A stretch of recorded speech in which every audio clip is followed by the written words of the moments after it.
Hare Nama Hare Nama eva kevalam Kalo nasteva nasteva nasteva gatiranyata Hare Nama Hare Nama eva kevalam Kalo nasteva nasteva nasteva gatiranyata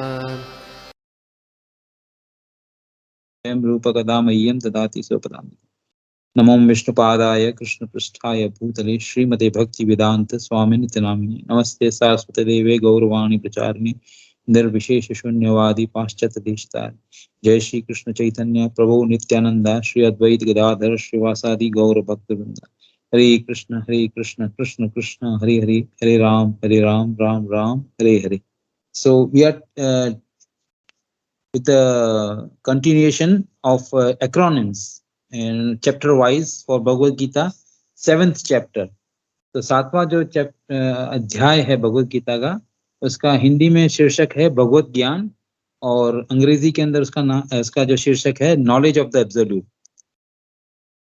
तो इस जो अध्याय को 4 मतलब हिस्सों में बांटा गया है और मतलब इस तरह से किया गया है ताकि हमको समझ में आ सके.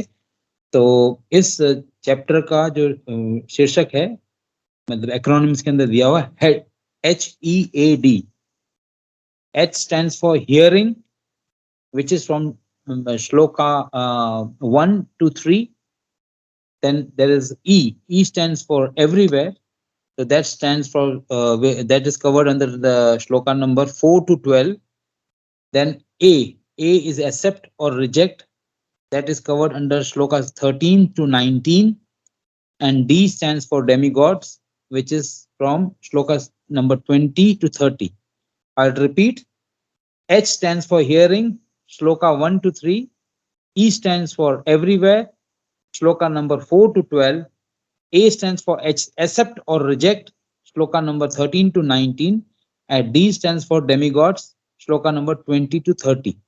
So now we will try to understand ये hearing के अंदर बहुत जो महत्वपूर्ण दिया. hearing के ऊपर बहुत बड़ा एक क्लास है which when time permits we can take it. It's a very beautiful class taken by I think Gauranga Prabhu. तो उसके notes मेरे पास हैं. तो as and when we get some time on the subject of hearing we can talk. But while on this subject of 7th chapter जो भगवद गीता का भगवत ज्ञान है उसमें पहले 1 से लेकर 3 श्लोकों के अंदर एक शब्द आता है जो भगवान श्री कृष्ण अर्जुन से कहते हैं तत्शृणु, यानी लिसन केयरफुली, यानी आप सुनो. तो सुनने के ऊपर महत्व दिया गया है. तो ये श्लोक संख्या 1 से लेकर 3 के अंदर इसका हमको ज्ञान मिलता है. उसके बाद में आता है ई स्टैंड्स फॉर एवरीवेयर. तो भगवान कहाँ पे हैं तो ऐसे उन्होंने जो उल्लेख किया हुआ है तो वो है श्लोक संख्या जो है 4 से लेके 12 तक.